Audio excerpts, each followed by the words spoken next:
বেচারিও বুঝে ফেলেছে তার স্বামীর দৌরত্ব কত দূর, সেই জন্য সেও আর কিছু ক্ষয় হয় না। এশা রক্ত যখন হয়ে গেছে তখন বিড় করে স্বামী বেচারা বলছে, মানুষ নাকাউয়ার জাত, সন্ধ্যার আগে ছিলাম কোথায় আর এখন আসলাম কোথায়। বউ ঘরে বসে কয় যে বুঝছি, আর যাওয়া লাগবে না বিদেশে। ঘরের থেকে বারান্দায় নামি তুমি বলো মানুষ না কাউয়ের জাত, সন্ধ্যায় ছিলা কোথায় এখন নামছো কোথায়। তোমার আর বিদেশে যায় কাম নাই, তুমি ঘরে এসে মশারির মধ্যে ঢোকো। বুঝলেন? তো পৃথিবী থেকে মাত্র 2,32,000 মাইল দূরে চাঁদ, সেই চাঁদে অবতরণ করে বলছে মোহাম্মদ সাল্লাল্লাহু আলাইহি ওয়াসাল্লাম কি চাঁদে গেছে? আরে বেকুব, 2,32,000 মাইল দূরের চাঁদ নয়, 9,30,00,000 মাইল দূরের সূর্য নয়, কোটি কোটি সহস্র কোটি মাইল দূরের গ্যালাক্সি নয়, মিল্কি ওয়ে নয়, সমস্ত তারকারাজি গ্রহ পুঞ্জ সব কিছুকে পেরিয়ে গিয়ে 7 আকাশ ফুড়ে মুহাম্মদ সাল্লাল্লাহু আলাইহি সাল্লাম আরশে আজিম ভ্রমণ করেছেন, যা পৃথিবীর কোন বিজ্ঞানের পক্ষে সম্ভব নয়।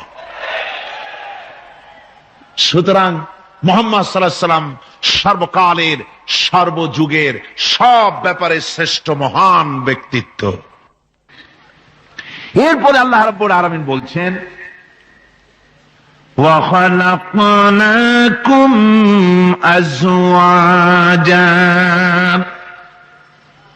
আমি তোমাদের নারী এবং পুরুষের জোড়া পয়দা করেছি।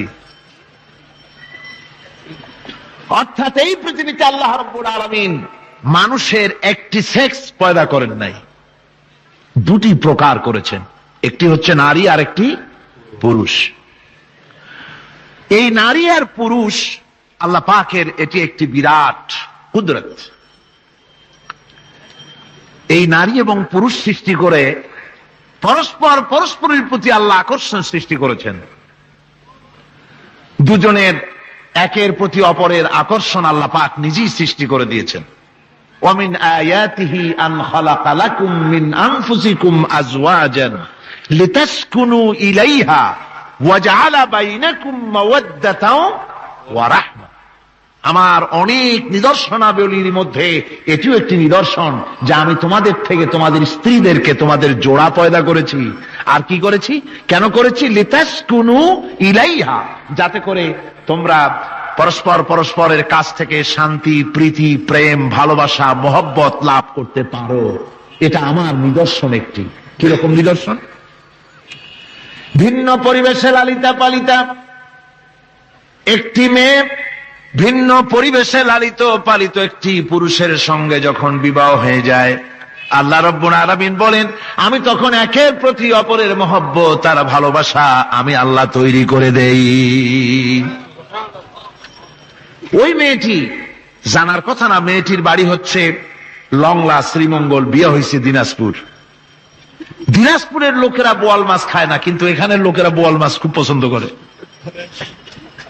কথা বুঝতে পেরেছেন? এখানে কথাবার্তা এক রকমের, সেখানের কথাবার্তা আর এক রকমের। এই দুইটা মিলাইয়া কিতে হয়েছে তো কিতে হয়েছে। কথা বুঝতে এখন উপায়টা কি? অথচ এই দুই স্বামী স্ত্রীর মধ্যে আল্লাহ পাক কি মহব্বত পয়দা করে দেন, একজন আর একজনের জন্য জীবন দিতে প্রস্তুত হয়ে যায়। সুবহানাল্লাহ পড়েন। আল্লাহ রাব্বুল আলামিন বলেন ওয়াজআলা বাইনাকুম মাওয়াদ্দাতান, প্রথমে তো ভালোবাসা সৃষ্টি করি, প্রেম সৃষ্টি করি। বিবাহ হওয়ার পর যে ভালোবাসা হয় বিশেষ উদ্দেশ্যকে সামনে রেখে ওই ভালোবাসা হয়। এরপরে যখন বয়স বাড়তে থাকে, যখন বার্ধক্য আসে, তখন ওই ভালোবাসাটা আর থাকে না যেটা ছিল প্রথম। সেটা আমি ওয়াজআলা বাইনাকুম মাওয়াদ্দাতান ওয়া রাহমা, মাওয়াদ্দা তখন রহমতে পরিণত হয়ে যায়। প্রথমে থাকে একটা প্রেম কেন্দ্রিক ভালোবাসা। পরবর্তী সময় যখন স্বামী বুড়ো হয়ে যায় আর স্ত্রী যখন বুড়ি হয়, তখন আল্লাহ পাক বলেন আমি উভয়ের মধ্যে সহৃদয়তা, করুণার সৃষ্টি করে দেই। পরস্পরের প্রতি আকর্ষণ তখন আরো বাড়িয়ে দেই। একজন আর একজন ছাড়া চলে না, বুড়ার বুড়ি ছাড়া উপায় থাকে না।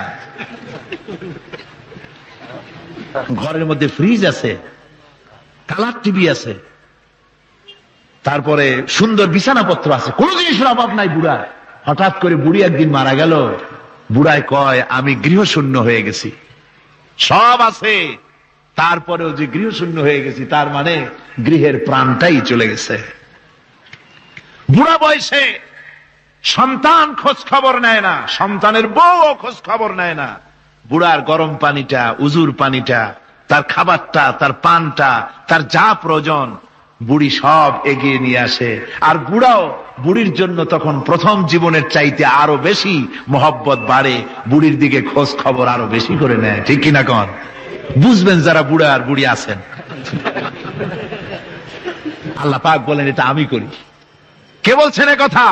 আল্লাহ পাক বলছেন আমি করি। এ মহব্বত আল্লাহর দান। দেখুন, রাসূল করিম সাল্লাল্লাহু আলাইহি ওয়াসাল্লামের ঘরে দৌলত ছিল না, কিন্তু মহব্বত দিয়ে ঘরটা ভরা ছিল। সুবহানাল্লাহ বিহামদি। দৌলত ছিল না, মহব্বত দিয়ে ভরা ছিল। হযরত আয়েশা সিদ্দিকা রাদিয়াল্লাহু তাআলা আনহা বলেছেন, আমি গ্লাসে পানি পান করে রেখে দেওয়ার পর রাসূলুল্লাহ গ্লাসটা হাতে নিয়ে আমি যেখানে ঠোঁট লাগিয়ে পানি পান করেছি, আল্লাহ নবী ওইখানেই ঠোঁট লাগায়া পানি পান করতেন। মুহাব্বত। হযরত আয়েশা বলেন, আমি গোশত খেয়ে হাড্ডি খেয়ে হাতে ধরে রেখেছি, খাবো বা রাখবো। আল্লাহ নবী তখন আমার হাতের থেকে গোশত বা হাড্ডিটা আমার হাত থেকে নিয়ে আমি গোশতের যে অংশে কামড় দিয়েছি, রাসূলুল্লাহ সেখানে মুখ লাগিয়ে খেতেন। দৌলত ছিল না হুজুরের ঘরে এক ফোঁটাও, কিন্তু মহব্বত ছিল ঘরটা ভরা। হযরত আয়েশা বলেছেন, রাসূলুল্লাহ কাজ করে কষ্ট করে ঘরের ভিতরে ফিরে যখন দেখেছেন রান্না বান্না সারা হয় নাই, হুজুর ক্ষুধার্ত অথচ আমার রান্না শেষ হয় নাই, নবীজি রাগ করেন নাই, অসন্তুষ্ট হন নাই, ভুরু কুঞ্চিত করেন নাই, চোখ গরম করেন নাই, বরং আমার কাছে বসে রান্না বান্নায় আমাকে আল্লাহর নবী, বিশ্ব নবী মুহাম্মদ রাসূলুল্লাহ সাল্লাল্লাহু আলাইহি ওয়াসাল্লাম আমাকে সহযোগিতা করেছেন। স্বামী স্ত্রীর ভালোবাসা হচ্ছে স্বর্গীয় নিয়ামত, জান্নাতের নিয়ামত। সুবহানাল্লাহ পড়েন। যেই ঘরে স্বামী আর স্ত্রীর মধ্যে সাপ আর বেজির সম্পর্ক, দাঁড় কুমড়োর সম্পর্ক, এই ঘরটা যতই বিদেশি আধুনিক সৌন্দর্যের উপকরণাদি দিয়ে ভরপুর থাকুক না কেন, এই ঘরটা, এই বিল্ডিংটা জাহান্নামের টুকরা। ঠিক না? আর স্বামী স্ত্রীর যদি ভালোবাসা থাকে, তাহলে ঘরটা যদি কুড়ে ঘর হয়, তারপরেও সে ঘরটা হচ্ছে একটা জান্নাতের টুকরা। অনেক স্ত্রী আছে স্বামীর সাথে মহব্বত নাই, উল্টা পাল্টা কারবার।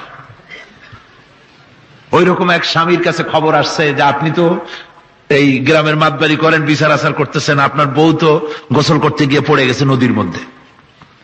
তো লোকটা দৌড় দিয়েছে, দৌড়ে গেছে, যায় কয় যে কোন জায়গায় পড়ছে, কয় যে এইখানে পড়ছে। লোকটা তখন জোয়ারের পানি যাচ্ছিল এইদিকে, লোকটা দৌড় দিছে উল্টা দিকে। লোকেরা কয় যে মিয়া তোমার বউ পড়েছে এইখান থেকে, জোয়ারের পানি এদিকে যায়, তুমি উল্টা দৌড়াও কেন? মাতবার বলছে যে দেখো, এটা হচ্ছে আমাদের ইন্টারনাল অ্যাফেয়ার্স, এটা বুঝবা না। এই স্ত্রী সারাটি জীবন আমার উল্টা চলেছে। আমি যদি বলেছি 100, সে বলেছে 335। আমি যদি বলেছি এখন দিনের 12টা, সে বলেছে এখন রাত 3টা 35 মিনিট। সম্পূর্ণ উল্টা সারা জীবন যে চলেছে। সে যে নদীতে পড়ে জোয়ারে গেছে আমি তা বিশ্বাস করি না, উল্টাই গেছে। এই রকমের এক শ্রেণী আছে, স্বামী উল্টা থাকে, স্ত্রী উল্টা থাকে, এরকমও হয়। সুতরাং স্বামী এবং স্ত্রীর মধ্যে মহব্বত আর ভালোবাসা, এটি মাবুদের একটি বিরাট নেয়ামত।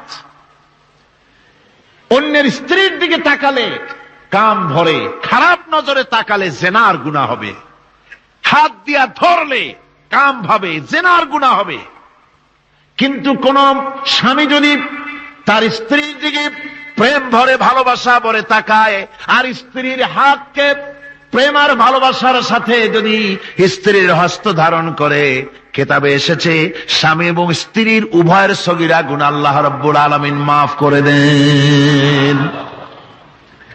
আল্লাহ পাক বলছেন আমি তোমাদের থেকে তোমাদের জোড়া, তোমাদের স্ত্রীদেরকে পয়দা করেছি এবং পরস্পর পরস্পরের প্রতি ভালোবাসা এবং মহব্বত সৃষ্টি করে দিয়েছি। আজকে কথা উঠেছে সমাজে, আজকে কথা উঠেছে নারীর অধিকার নিয়ে। বলা হচ্ছে ইসলাম নারীকে, নারীর অধিকার ক্ষুণ্ণ করেছে। বলে না? বলে কিনা বলেন? আমাদের দেশে এই জন্য নারী পক্ষ, নারী সমাজ, নারী আন্দোলন পরিষদ, তারপরে এরকম অনেক আন্দোলন তারা বানিয়েছে। আর পত্র পত্রিকায় নানান রকমের ইসলাম সম্পর্কে তারা লিখছে। একটা পত্রিকা আজকে সকালে আমাকে একজন দিল, তার মধ্যে লিখেছে, হাদিসের বরাত দিয়েছে, তার মধ্যে লিখছে যে রাসূলুল্লাহ বলেছেন পৃথিবীর সব কিছু হচ্ছে ভোগের সামগ্রী, সেই ভোগের মধ্যে উত্তম ভোগের সামগ্রী হচ্ছে নারী। নাউযুবিল্লাহি মিন যালিক। এমন কথা রাসূলুল্লাহ বলেন নাই। হাদিসের নাম দিয়া তারপরে হুজুর যা বলেন নাই সেই সব কথা বলে বলে নারীদেরকে ইসলামের প্রতি বীতশ্রদ্ধ করাবার জন্য চেষ্টা চালানো হচ্ছে। অথচ নারীদের ব্যাপারে মুহাম্মদ সাল্লাল্লাহু আলাইহি ওয়াসাল্লাম সবচাইতে উত্তম কথা বলেছেন। এত সুন্দর কথা পৃথিবীতে আর কেউ বলে নাই, আর কেউ বলে নাই। নারী আজ অধঃপাতিতা, নির্যাতিতা। এই নির্যাতন থেকে, অধঃপতন থেকে নারীকে কে রক্ষা করতে পারে? ইসলাম। জোরে বলেন, কে পারে? কেবলমাত্র ইসলাম পারে, আর কেউ পারে না। নারী যখন তাদেরকে মেয়ে হয়েছে শোনা মাত্র তার বাপ তাকে মাটির নিচে পুঁতে রাখত, আছাড় মেরে মেরে ফেলে দিত। যখন তাদেরকে কবর দিয়ে দিত জীবিত অবস্থায়, সেই সময় রাসূলুল্লাহ এসে নারীদের সম্মান দিলেন, মর্যাদা দিলেন। রাসূলুল্লাহ বললেন, আমার কাছে তিনটা জিনিস প্রিয়, একটি হচ্ছে নামাজ, একটি হচ্ছে সুগন্ধি, আর একটা হচ্ছে স্ত্রী। নারীর যখন কোনো মর্যাদা নাই তখন নারীর মর্যাদা হুজুর দিলেন। যখন কন্যা সন্তান হওয়া আভিজাত্যের বিপরীত, কন্যা সন্তান হওয়া পুরুষের জন্য একটা অপমানকর। এখন আমাদের সমাজেও আছে, স্ত্রী গর্ভবতী হয়েছে, বন্ধুদের কাছে বলে ফেলেছে আগেই, সন্তান হয়ে গেছে কিন্তু কোনো খোঁজ খবর নাই। বন্ধুরা একদিন হঠাৎ জিজ্ঞেস করে, তোমার স্ত্রী গর্ভবতী হয়েছে? তারপরে তা তো অনেক দিনের কথা, কি হইল তা তো বললা না। কয় যে আশা তো করছিলাম হবে ছেলে, কিন্তু হয়েছে মেয়ে, সেই জন্য আর টেলিফোন করা, খবর দেওয়া জরুরত বোধ করি নেই। আছে না এমন? আছে। আবার বারবার মেয়ে হয় বলে আমাদের দেশে তালাকের ঘটনা পর্যন্ত আছে। বারবার মেয়ে হয়, ছেলে হয় না মোটেও, তালাক দিয়ে দেয়।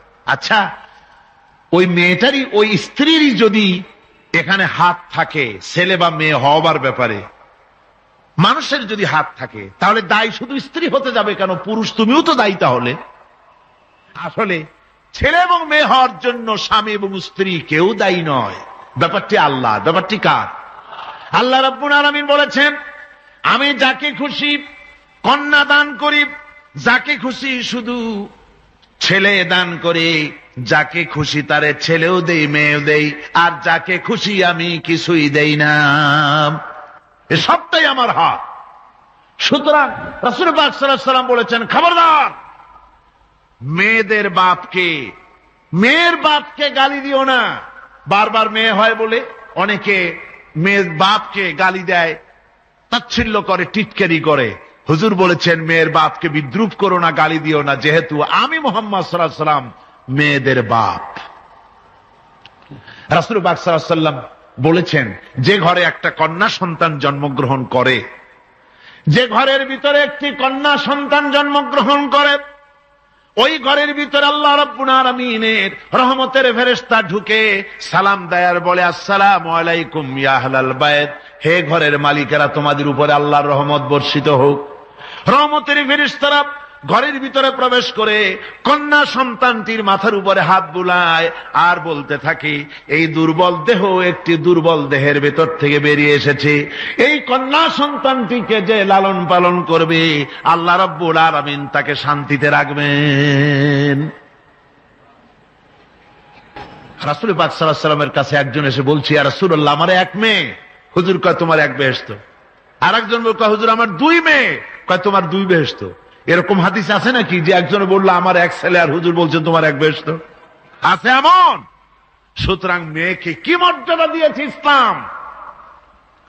রাসূলুল্লাহ বললেন, যার তিনটি মেয়ে আছে আর ওই তিনটি মেয়েকে আদব শিক্ষা দিয়েছে, তারবিয়াত শিক্ষা দিয়েছে, দিন শিক্ষা দিয়েছে, স্নেহ করে স্নেহ দিয়ে লালন পালন করেছে, তারপরে সৎ পাত্রস্থ করেছে ওই মেয়ের লালন পালনকারী মাতা পিতা। আর আমি মুহাম্মদ সাল্লাল্লাহু আলাইহি ওয়াসাল্লাম কিয়ামতের দিন একই জান্নাতে পাশাপাশি অবস্থান করব। সুবহানাল্লাহ বিহামদিহি। মেয়ের ব্যাপারে রাসূলুল্লাহ এত কথা বলেছেন, নারীদের ব্যাপারে এত কথা বলেছেন। হুজুর বলেছেন তোমরা যখন সফরে যাবে, সফর থেকে আসার সময় আমরা অনেকে হাদিয়া তোহবা নিয়ে আসি, জামা কাপড় মিষ্টি চকলেট ইত্যাদি আমরা নিয়ে আসি, আনি না? কি বলেন আনি না? আল্লাহর নবী বলেছেন বাইরের থেকে সফর থেকে বাজার থেকে হাদিয়া তোহবা ঘরের জন্য জানবে, এনে যখন তোমরা তা দেওয়া শুরু করবে সর্বপ্রথম মেয়ে থেকে দেওয়া শুরু করবে, মেয়েকে আগে দাও। হুজুর সাল্লাল্লাহু আলাইহি ওয়াসাল্লাম তার কলিজার টুকরা মেয়ে ফাতেমাকে মহব্বত করতেন, এত মহব্বত করতেন কোন দিকে যাওয়ার আগে সকলের সঙ্গে দেখা করে শেষে দেখা করতেন হযরত ফাতেমার সঙ্গে। আবার সফর থেকে ফিরে এসে সর্বপ্রথম তিনি দেখা করতেন হযরত ফাতেমা রাদিয়াল্লাহু তাআলা আনহার সঙ্গে। একবার হযরত আলী এবং হযরত ফাতেমার মধ্যে মনোমালিন্য হলো, হুজুরের মুখটা মলিন হয়ে গেল, রাসূল পাকের মুখ মলিন হয়ে গেল। হুজুর সাল্লাল্লাহু আলাইহি ওয়াসাল্লাম ঘরের মধ্যে প্রবেশ করলেন, হযরত আলীর ঘরে হযরত ফাতেমা এবং আলীকে এক জায়গায় বসালেন। কিছুক্ষণ পর হুজুর বেরিয়ে এলেন, হুজুরের মুখে হাসি। সাহাবা ইকরাম বললেন, হুজুর একটু আগে আপনার মুখ মলিন দেখেছি, এখন খুব উৎফুল্ল মনে হচ্ছে। হুজুর বলছেন আমি তাদের মধ্যে মনোমালিন্যটা দূর করে দিয়ে এসেছি। ফাতেমা আমার কলিজার টুকরা, যে ফাতেমাকে ব্যথা দেয় সে আমি মুহাম্মদ সাল্লাল্লাহু আলাইহি ওয়াসাল্লামকে ব্যথা দেয়। রাসূল পাক সাল্লাল্লাহু আলাইহি ওয়াসাল্লাম কন্যাদেরকে এভাবে মর্যাদার কথা বলেছেন। এই কন্যা আস্তে আস্তে যখন বড় হয়ে যায়, যখন বধূ হয়, বধূ হিসেবে তার মর্যাদা ইসলাম কতখানি দিয়েছে, রাসূল পাক সাল্লাল্লাহু আলাইহি ওয়াসাল্লাম কতখানি দিয়েছেন আপনারা লক্ষ্য করেন। হাদিস শরীফ পড়া নাই জানা নাই বলে আজকে এক শ্রেণীর নারীরা তারা কমিউনিস্টদের খপ্পরে পড়ে, সমাজতন্ত্রের খপ্পরে পড়ে, নাস্তিকদের খপ্পরে পড়ে গোটা মহিলা সমাজকে চেষ্টা করতেছে ইসলাম থেকে দূরে সরাবার জন্য, ঠিক কিনা কও? হযরত আয়েশা বলেছেন আমি যখন ঘরে কাজ করতেছি, হুজুর বাইরের থেকে এসে দেখেছেন আমার রান্না করতে দেরি আছে, খাবার দাবার এখনো রেডি হয় নাই, হুজুর ক্ষুধার্ত, কিন্তু হুজুর ভুরু কুঞ্চিত করেননি, হুজুর বিরক্ত হননি, হুজুর আমাকে গালমন্দ করেননি, আমার কাছে বসে তিনি আমার রান্নার সহযোগিতা করেছেন। সুবহানাল্লাহি বিহামদিহি, জোরে বলেন সুবহানাল্লাহি বিহামদিহি। ভাইরা আমার, হযরতে আয়েশা সিদ্দিকা রাদিয়াল্লাহু তাআলা আনহা বয়সে কম ছিলেন অন্যদের চাইতে। বিশ্বনবী সমস্ত রাজকার্য, রাষ্ট্রীয় কার্য, নবুয়তের দায়িত্ব পালন করে স্ত্রীর হক আদায় করতে ভুলে যাননি। আধো আধো জ্যোৎস্না প্লাবিত রাত রাসূলুল্লাহ হযরত আয়েশাকে বলছেন চলো আমরা একটু পায়চারি করে আসি বাইরের থেকে। ঘুরতে ঘুরতে হুজুর বলছেন দেখো তো ওই যে দূরে দেখা যায় একটা জিনিস, চলো আমরা দৌড় দেই, দেখি কে আগে ওই জায়গায় পৌঁছতে পারে।